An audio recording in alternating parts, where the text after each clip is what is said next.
नमस्कार, good morning. Chhattisgarh में स्वागत है आप सभी का। आप देख रहे हैं एबीसी 24। मैं हूं आपके साथ श्रवण तंबोले। बुलेटिन की शुरुआत करते हैं। सबसे पहले देख लेते हैं इस वक्त की हेडलाइंस। छत्तीसगढ़ बीजेपी कार्यालय में आज मैराथन बैठक, कोर ग्रुप चुनाव और घोषणा पत्र समिति की मीटिंग, निकाय और पंचायत चुनाव पर मंथन। मुंबई इन्वेस्टर मीट में सीएम विष्णुदेव साय हुए शामिल। छत्तीसगढ़ की नई उद्योग नीति के बारे में विस्तार से बताया। 6000 करोड़ के निवेश का प्रस्ताव मिला। रायपुर में बनी थी गरियाबंद मुठभेड़ की पूरी रणनीति। 100 से ज्यादा नक्सली मौजूद होने की मिली थी सूचना। इनामी नक्सली समेत 16 नक्सलियों को किया गया था घेर। बीजापुर में बड़ी साजिश नाकाम, जवानों ने 50 किलो का आईडी किया बरामद। सुरक्षा बलों ने सूझबूझ से किया डिफ्यूज।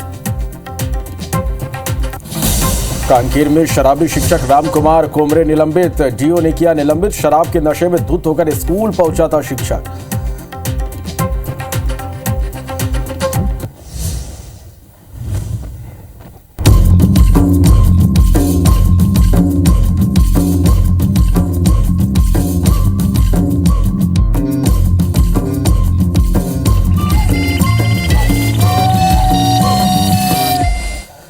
बुलेटिन की शुरुआत करेंगे बड़ी खबर के साथ। रायपुर से बड़ी खबर, प्रदेश बीजेपी कार्यालय में आज मैराथन बैठक होगी।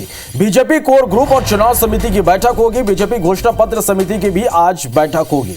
चुनाव को लेकर प्रदेश पदाधिकारियों की यह बैठक होगी। नितिन नवीन, किरण देव इस बैठक में शामिल होंगे और इसके साथ ही सीएम विष्णुदेव साय भी इस बैठक में मौजूद रहेंगे। तो यह बड़ी खबर आप तक हम पहुंचा रहे हैं। आज बीजेपी कार्यालय में मैराथन बैठक होगी। बीजेपी कोर ग्रुप और चुनाव समिति की बैठक होगी। बीजेपी घोषणा पत्र समिति की भी बैठक होगी। चुनाव को लेकर प्रदेश पदाधिकारियों की बैठक होगी। नितिन नवीन, किरण देव इसमें शामिल होंगे। सीएम विष्णुदेव साय भी इस बैठक में मौजूद रहेंगे।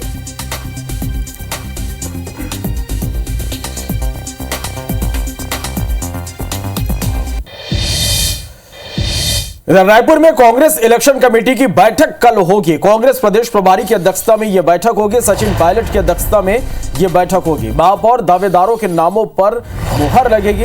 कांग्रेस प्रदेश अध्यक्ष दीपक बैज इस बैठक में शामिल होंगे। अन्य चुनाव समिति के सदस्य भी बैठक में मौजूद रहेंगे। 26 जनवरी को कांग्रेस प्रत्याशियों की घोषणा कर सकती है। तो ये बड़ी खबर आप तक पहुंचा रहे हैं। कल कांग्रेस की एक महत्वपूर्ण बैठक, कांग्रेस इलेक्शन कमेटी की बैठक होगी। कांग्रेस प्रदेश प्रभारी की अध्यक्षता में यह बैठक होगी। सचिन पायलट की अध्यक्षता में यह बैठक रहेगी। महापौर दावेदारों के नामों पर मोहर लगेगी। कांग्रेस प्रदेश अध्यक्ष दीपक बैज बैठक में शामिल होंगे। अन्य चुनाव समिति के सदस्य भी बैठक में मौजूद रहेंगे। 26 जनवरी को कांग्रेस प्रत्याशियों की घोषणा कर सकती है।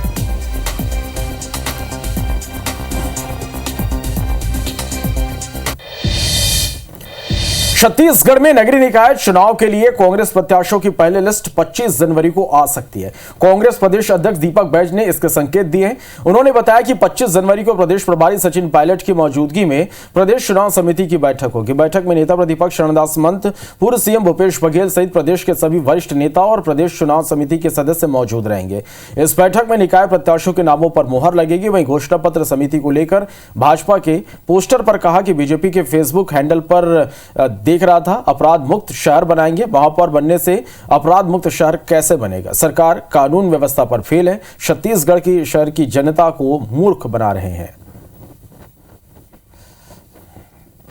माननीय सचिन पायलट जी 25 तारीख को आ रहे हैं। घोषणा पत्र चुनाव समिति की भी, घोषणा पत्र कमेटी की भी मीटिंग होगी और प्रदेश चुनाव समिति की मीटिंग होगी। हम लोग कोशिश कर रहे हैं कि 25 तारीख को जितना नाम हो सके उतना हम लोगों ने प्रदेश चुनाव समिति में सिंगल कराने का हम लोगों ने पूरा प्रयास करेंगे। छत्तीसगढ़ में नगरीय निकाय चुनाव को लेकर काउंटडाउन शुरू हो गया है। नामांकन दाखिल करने के लिए सिर्फ 5 दिन बाकी है, लेकिन अब तक बीजेपी और कांग्रेस ने अपने प्रत्याशियों के नाम तय नहीं किए और यह माना जा रहा है कि दोनों दल अपने प्रत्याशियों की सूची चरणबद्ध तरीके से जारी कर सकते हैं। दोनों ही पार्टी प्रत्याशियों की सूची जल्द जारी करने का दावा कर रही है। इन बचे हुए दिनों में प्रत्याशियों के नाम तय करने और नामांकन दाखिले की प्रक्रिया पूरी की जानी है। इसी बीच प्रत्याशी चयन को लेकर भाजपा और कांग्रेस में सियासत शुरू हो गई है। नगर पंचायत के पार्षद जो भी तय होंगे, जो भी अध्यक्ष के नाम आएगा, उसमें से जो चयन समिति के हमारे सदस्य होंगे वो जिला चयन समिति के पास भेजेंगे और जिला चयन समिति उसको ऊपर नहीं भेजेगी, जिला चयन समिति से वो फाइनल होगा। चेहरे जो जिन जीत के 100% करीब होंगे और सबकी सहमति समन्वय के साथ हम इस चुनाव में उतरेंगे। जिला चुनाव समिति की बैठकें होगी, वहाँ पे जिला स्तर के वरिष्ठ नेता और पूर्व विधायक उपस्थित रहेंगे। वहाँ पे मंथन के बाद फिर आगे प्रदेश कांग्रेस कमेटी में सूची जाएगा और प्रदेश कांग्रेस कमेटी में सूची जाने के बाद फिर हम प्रदेश चुनाव समिति में रखेंगे। बड़ी खबर रायपुर से, जहां राज्य प्रशासनिक सेवा के 9 अधिकारियों का ट्रांसफर हुआ है। राज्य निर्वाचन आयोग के परिपालन में यह ट्रांसफर हुआ है। रीता यादव अपर कलेक्टर धमतरी बनाई गई है। दीपक निकुंज डिप्टी कलेक्टर बलरामपुर की जिम्मेदारी संभालेंगे। Vednath Chandravanshi deputy collector Balrampur. नव सिंह कोसले संयुक्त collector Dhamtari. Avanti Gupta deputy collector Gariaband.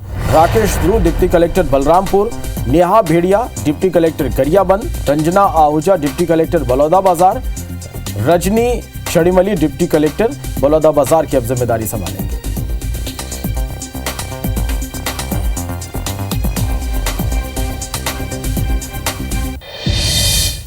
Chhattisgarh सरकार ने मुंबई में इन्वेस्टर कनेक्ट मीट का आयोजन किया और इस आयोजन के जरिए प्रदेश के लिए एफडीआई के रास्ते खुल गए। कार्यक्रम के दौरान सीएम विष्णुदेव साय ने देश के प्रमुख उद्योगपतियों और निवेशकों से चर्चा की। सीएम साय ने उद्योगपतियों और निवेशकों को छत्तीसगढ़ में निवेश के लिए आमंत्रित किया। सीएम साय ने बताया कि नई औद्योगिक नीति से प्रदेश को अब तक 1 लाख करोड़ रुपए के निवेश का प्रस्ताव मिला है। कार्यक्रम में प्रमुख उद्योगपतियों से छत्तीसगढ़ सरकार को 6000 करोड़ के निवेश का प्रस्ताव भी मिला। सीएम विष्णुदेव साय ने अमेरिकी काउंसलर जनरल माइक हैंकी और रूस के काउंसलर जनरल इवान फेटिसोव से भी मुलाकात की। दोनों ने स्वास्थ्य, शिक्षा, आईटी और पर्यटन जैसे क्षेत्रों में निवेश की संभावनाओं पर चर्चा की। कार्यक्रम में शामिल उद्योगपतियों और निवेशकों ने राज्य के कारोबारी माहौल की सराहना की। हमारे अधिकारियों ने बहुत अच्छे से विस्तार पूर्वक नई उद्योग नीति को हमारे उद्योगपतियों के समक्ष में रखा है। आज के इस इन्वेस्टर कनेक्ट से जिस तरह से उत्साह उद्योगपतियों में दिखा, मुझे पूरा विश्वास है और हमारा छत्तीसगढ़ उद्योग के लिए जो वहाँ पर अनुकूल वातावरण है, सभी वहाँ पर मटेरियल है, बिजली है, पानी है, इसको देखते हुए मुझे पूरा विश्वास है कि वहाँ हमारे उद्योगपति छत्तीसगढ़ अपना निवेश करने के लिए जरूर आएंगे। छत्तीसगढ़ सरकार ने मुंबई में इन्वेस्टर कनेक्ट मीट का आयोजन किया, जिसमें मुख्यमंत्री विष्णुदेव साय ने देश के प्रमुख उद्योगपतियों और निवेशकों से सीधा संवाद किया। इन्वेस्टर्स कनेक्ट मीट में गोयल ग्रुप के एमडी नरेंद्र गोयल विशेष तौर पर आमंत्रित किए गए। उन्होंने अपने विचार साझा करते हुए कहा कि छत्तीसगढ़ का एनवायरमेंट इंडस्ट्री के लिए बेस्ट है। यहाँ सोशल सिक्योरिटी से लेकर लॉ एंड ऑर्डर और इंडस्ट्रियल पॉलिसी तक सभी बेहतरीन है। उन्होंने बताया कि स्टील के क्षेत्र में गोयल टीएमटी देश में एक रोल मॉडल है। लिक्विड मेटल से सीधे रोलिंग करने की तकनीक से हर साल 10,000 करोड़ रुपए का ऑयल बचता है और प्रदूषण से भी राहत मिलती है। गोयल ग्रुप के एमडी नरेंद्र गोयल ने यह भी कहा कि गोयल ग्रुप बहुत से वर्टिकल पर काम कर रहा है। यह group frozen food, ethanol, solar energy, hydel power भी बनाता है। इसके साथ ही समाज के लिए स्कूल और अस्पताल भी संचालित किए जा रहे हैं।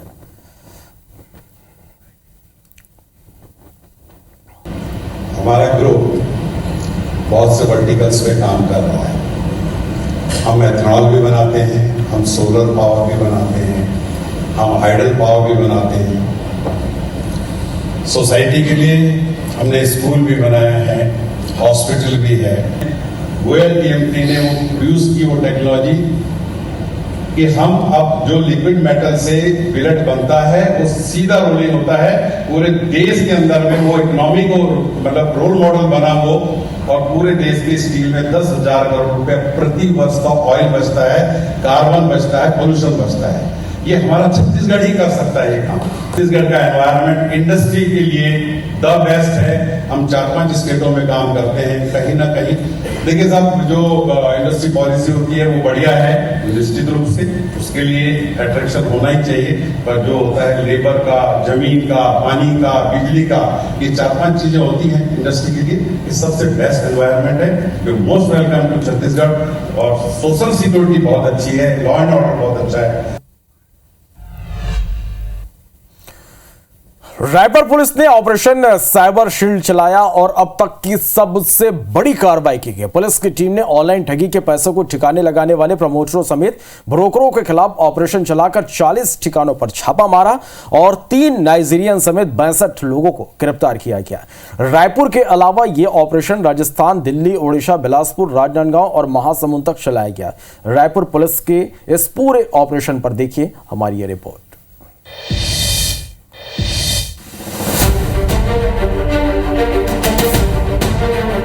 सामने दिख रही ये भीड़ किसी कार्यक्रम की नहीं है। ये सभी आरोपी हैं। इन पर आरोप है कि ये ऑनलाइन ठगी के पैसों को ठिकाने लगाते थे। ये 1000 से लेकर 4000 रुपए तक में अपने खाते ठगों को सौंप देते थे। भारत सरकार के गृह मंत्रालय के तहत आने वाले भारतीय साइबर अपराध समन्वय केंद्र के पोर्टल से रायपुर पुलिस को जानकारी मिली कि रायपुर के उत्कर्ष स्मॉल फाइनेंस बैंक में खुले म्यूचुअल बैंक अकाउंट में अलग अलग राज्यों के कई लोगों से हुई ऑनलाइन ठगी के कुल 36 लाख रुपए से ज्यादा जमा हुए हैं। जिसके बाद रायपुर की साइबर पुलिस ने जांच की तो खुलासा हुआ, जिसके बाद 104 बैंक खाता धारकों के खिलाफ खुद पुलिस ने प्रार्थी बनकर FIR दर्ज की और 47 आरोपियों को गिरफ्तार किया। इसके अलावा रायपुर के उमाकांत वर्मा ने गूगल रिव्यू टास्क के नाम पर 50 लाख रुपए की ठगी होने की रिपोर्ट गुड़ियारी थाने में दर्ज कराई थी, जिसमें 3 आरोपियों को गिरफ्तार किया गया। वहीं अतुल अग्रवाल ने शेयर ट्रेडिंग के नाम पर हुई 19 लाख रुपए की ठगी की FIR विधानसभा थाने में दर्ज कराई थी, जिसके बाद 5 आरोपियों को गिरफ्तार किया गया। बैंक की संलिप्तता है, 3 तरह की संलिप्तता है। एक तो कुछ बैंक के एम्प्लॉयज जानबूझकर बहुत सारे लोगों का अकाउंट खुलवा रहे हैं, ये जानते हुए कि ये साइबर ठगी में इस्तेमाल होगा।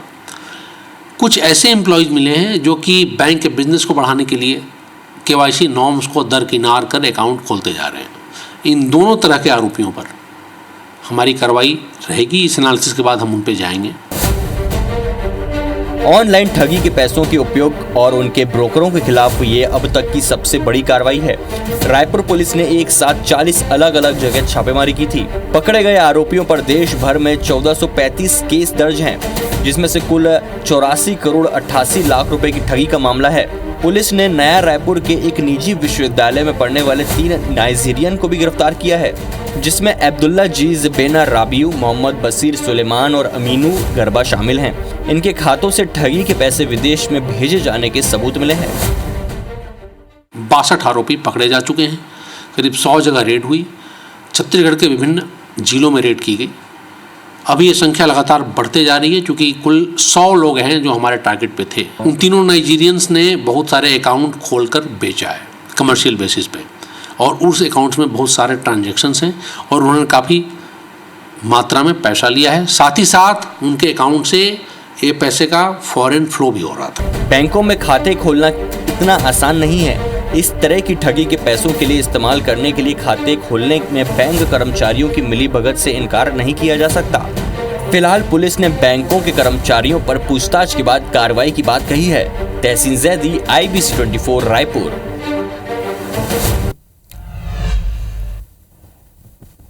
कवर्धा जिले के पंडरिया क्षेत्र के किसानों को सिंचाई के लिए क्रांति जलाशय नहर का लाइनिंग विस्तारीकरण किया जा रहा है। किसानों का यह कहना है कि इस काम में भ्रष्टाचार हुआ है, जिसमें न सीमेंट का पता और न ही रेत गिट्टी का। हाथ से छूने मात्र से लाइनिंग दरक रहा है। दरअसल पंडरिया के क्रांति जलाशय से मैनपुरा तक नहर विस्तारीकरण का काम लगभग 14 करोड़ रुपए की लागत से हो रहा है। किसानों का कहना है कि नहर की गहराई खेत से ज्यादा है, ऐसे में पानी खेतों में नहीं आएगा। हालांकि विभाग के अधिकारी ने मामले की जांच की बात कही। वहीं विधायक ने कहा कि कोई भी निर्माण कार्य में गुणवत्ता को लेकर समझौता नहीं किया जाएगा। इससे फायदा नहीं होगा। क्यों नहीं होगा? क्योंकि अब ये नीचे हो गया है ना पानी, हमारे खार से नीचे हो गया है।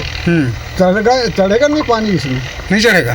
कहीं पर से भी नहीं। पानी लेबर चाहिए लेकिन नहीं मिल पाया यहाँ से पानी। कहाँ पर? गहरा भी है ना। हाँ। और बनात किशन है? क्वालिटी है, लोकल है। लाइनिंग कंक्रीट होती है जी।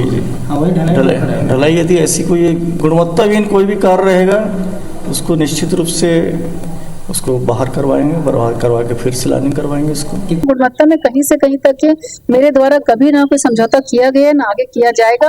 और अगर ये विषय आप लोगों के संज्ञान में आया है, मेरे पास अभी जानकारी तो नहीं आई है, लेकिन आप लोग के माध्यम से संज्ञान में आया है, तो जरूर इस पे आगे क्या हो रहा है वहाँ पे गतिविधियों की जानकारी दी जाएगी। गरियाबंद मुठभेड़ में मारे गए 16 में से 12 नक्सलियों की शिनाख्त हो गई है। वांटेड नक्सली सत्यम गावड़े भी मारा गया। 12 नक्सलियों पर 3 करोड़ 13 लाख रुपए का इनाम था। छत्तीसगढ़, उड़ीसा और आंध्र प्रदेश में यह इनाम घोषित था। मुठभेड़ में सेंट्रल कमेटी मेंबर चलपति उर्फ जयराम के मारे जाने की खबर 2 दिन पहले ही मिल गई थी और इसके अलावा 2 स्टेट कमेटी मेंबर सत्यम गावड़े भी ढेर हुआ। इसके अलावा कई और नक्सलियों के नाम है। 3 दिन पहले यह मुठभेड़ मैनपुर के भालू डिग्गी के जंगल में हुई थी।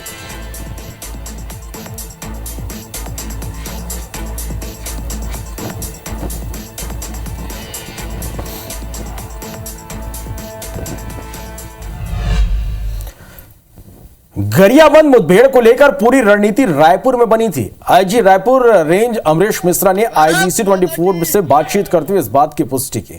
उन्होंने कहा कि CRPF C30 कोबरा और ओडिशा SOG अधिकारियों के साथ प्लानिंग को लेकर गोपनीय बैठक हुई। पूरी रणनीति से मैदानी स्तर के जवानों को भी अवगत कराया गया। हमारे पास 100 से अधिक नक्सलियों के मौजूद होने की सटीक सूचना थी और इस जानकारी के आधार पर चारों दिशाओं से सुरक्षा बलों को जंगल में घुसने के लिए कहा गया। जवानों ने नक्सलियों को घेरते हुए प्रभावी ढंग से मुठभेड़ को अंजाम दिया। मुठभेड़ में इनामी नक्सली समेत 16 नक्सलियों को ढेर किया गया, जिसमें कई बड़े नक्सली लीडर शामिल है। कई शव को नक्सलियों की ओर से ले जाने के सबूत भी मिले हैं। ऐसे में मारे गए नक्सलियों की संख्या बढ़ने की उम्मीद है।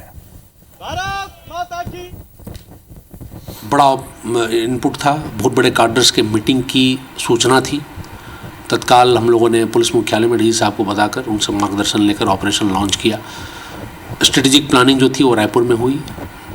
उसके बाद टेक्निकल प्लानिंग SP लेवल पे हुई। लोकल कमांडर्स को ब्रीफिंग वगैरह करके उनको लॉन्च किया गया। जो स्ट्राइक फोर्स थी गरियाबंद की E30, साथ ही साथ STF कोबरा के जवान मेन एरिया में गए। CRPF की कट ऑफ लगी। साथ ही साथ उड़ीसा से SOG भी असिस्टेंस के लिए हम लोगों ने आमंत्रित किया था। छत्तीसगढ़ में मोतियाबिंद ऑपरेशन को लेकर फिर से लापरवाही उजागर हुई। कोरिया जिले में हुए मोतियाबिंद ऑपरेशन में 3 लोगों की आंखों में इंफेक्शन फैल गया, जिसके बाद तीनों को रायपुर रेफर किया गया। रायपुर के अंबेडकर अस्पताल के नेत्र विभाग में तीनों का इलाज किया जा रहा है। अस्पताल प्रबंधन के मुताबिक 3 में से 2 मरीजों की आंखों के ऑपरेशन कर दिए गए और 1 मरीज को एंटीबायोटिक इंजेक्शन दिया गया। इनका भी ऑपरेशन किया जाएगा। फिलहाल तीनों की हालत स्थिर है और उम्मीद की जा रही है कि आंखों की रोशनी बच जाएगी। जानकारी के मुताबिक 15 जनवरी को कोरिया में मोतियाबिंद का ऑपरेशन ड्राइव हुआ था। इसमें से 2 मरीज की हालत अगले ही दिन बिगड़ गई। उनकी आंखों में संक्रमण फैल गया। अगले दिन यानी 17 जनवरी को दोनों को रायपुर के मेकाहारा अस्पताल भेजा गया। 20 जनवरी को एक और मरीज की हालत बिगड़ी और उसे भी मेकाहारा अस्पताल भेजा गया। हालांकि इन मरीजों की आंखों की रोशनी कितना प्रतिशत बच सकेगी, ये तो 2 से 3 सप्ताह बाद ही स्पष्ट होगा। 3 पेशेंट आए थे और उनका जो 15 तारीख को वहाँ पर ऑपरेशन हुआ है कैटरेक्ट सर्जरी, और 2 पेशेंट उनमें से 17 तारीख को आए थे और उनको एक को इंजेक्शन वहीं से लगा के इन्फेक्शन कंट्रोल करने के लिए जो इंजेक्शन लगाते हैं वो वहीं से लगा के भेजा हुआ था। तीनों पेशेंट अभी बेटर है। अब वो कारण तो जो वो समिति और या वहाँ टीम देखेगी वहाँ क्या क्या कारण, बहुत सारे कारण होते हैं।